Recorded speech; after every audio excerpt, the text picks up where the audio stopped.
ヘベレケ、金太郎。金太郎。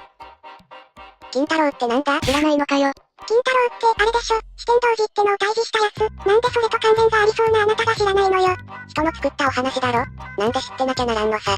そんなことより飲もう、今日は宴会だろ。違う、今日はお芝居やるんだよ。誰がやんの？私たちがやるんだよ。そりゃいいや。で、金太郎ってなんだ？お前も知らないのかよ。ざっくり言えば、力の強い金太郎が熊を倒して以来お侍の家来になるお話。吸血鬼が四天王寺どうのって言ってたけど、鬼の出番あるの？後に四天王寺を退治するって逸話はあるけど、そこまではやらないわ。お侍さんの家来になるまでで終わりよ。その侍は倒さないのか、つまんないな。なあ。確かそれ、金太郎の母親が山姥って説ありませんでした？山姥って言っても人を取って食うタイプじゃないわよ。山に住んでる乳母だから山姥ってだけだったはず。せっかく実際に山姥が東方キャラとしているのに使わないのはどうなのでしょう。確かに、わざわざ金太郎、坂田金時と同じ名字までしてるのにもったいないですよね。今後出す予定もないのにこのお話限定で出すっていうのもね。そもそも、妖怪の山を支配してた四天王の二人がここにいるのよ。妖怪の山の誰が来たがるっていうのよ。支配って人聞きの悪い。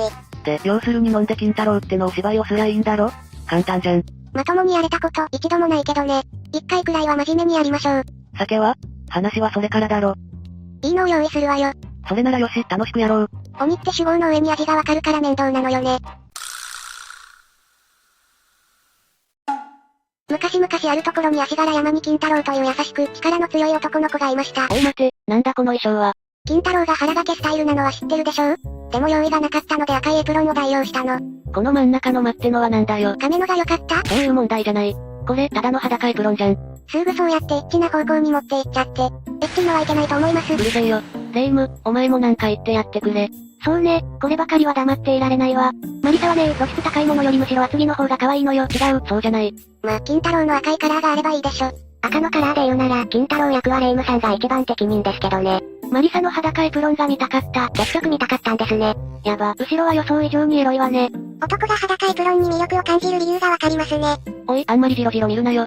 はいはい、続きをやるわよ。金太郎は小さい頃から力持ちで、いつも山の中で動物たちと遊んでいました。ある日、動物たちの中で一番強い熊と相撲をすることになりました。よっしゃ、私の出番だな。相撲だろ、ほら金太郎、かかってきな。なあ、これはお芝居だからな。わかってるさね。けど、お前もわかってるだろ？鬼は嘘はつけない。たとえそれが芝居だとしてもだ。わかったらとっととかかってきな。欲しがる女をいつまでもじらすもんじゃないよ。レイム、金太郎変わって。ばっかお前、弾幕勝負じゃなかったら私だってあんなの相手してらんないわよ。そう身構えんなって、わざと負けれないだけだ。私は手を出さないから、お前が頑張って私を倒せ。でもわざとは負けないってことは、抵抗はするんだろ？倒されないようにするだけさね。無理じゃん。やる前から弱音を吐くやつは好きじゃないよ。やるしかないんじゃない？発揮用意残った。正面から来たのはいい子だが、魔法なりなんなりで小細工も遠慮なく使っていいよ。おい、聞いてる？無理、描写は割愛したけど私たちベロベロに酔ってるのよ。その子に魔法使う余裕なんてないでしょ。そっか、じゃあ適当に頑張るしかないな。人間が力で鬼に勝てるわけないですよね。ただの鬼じゃなくて力の遊戯だしね。相撲じゃ無理よね。パルル。ねえちょっと、指定のやつがいるんだけど。パルシーさんですね。遊戯さんラブなのでおそらく嫉妬しているのかと。橋姫なのに橋から離れられるのね。それだけ遊戯さんへの執着が強いってことでしょう。もうやんない、こんなシリーズ大嫌い。わっはっは、そうすねんなって、ほら、飲もう。もういいわ、熊と戦っただけで十分でしょ。そろそろ先に進めるわよ。そっか、流れを遮って悪かったな。あなたを採用した時点でなんとなくわかってたわよ。ごめんゆかり、マリサ、酔いも後押ししたのか泣き疲れて寝ちゃったから別の子を金太郎にして。あら、仕方ないわね。なら私が金太郎になるよ。はい、ストップ。熊と戦い終わったところから再開するから。体の一部を切りにしつつそれっぽく戦おうと思ったのに。あなたたちがやり合ったら今日中に終わるかわからないでしょうが。ある日、金太郎は母親からマサカリをもらいました。そのマサカリで薪割りをして母親の手伝いをしました。マサカリではないけどな。さすがね金太郎、あなたならそれを使えると思っていましたよ。あたいったら最強ね。それお前の持ちネタじゃないだろ。ところでママ、今日の獲物はどこだい？今日は家に泊まっている人間を。誰が本格的山奪やれって言ったよ。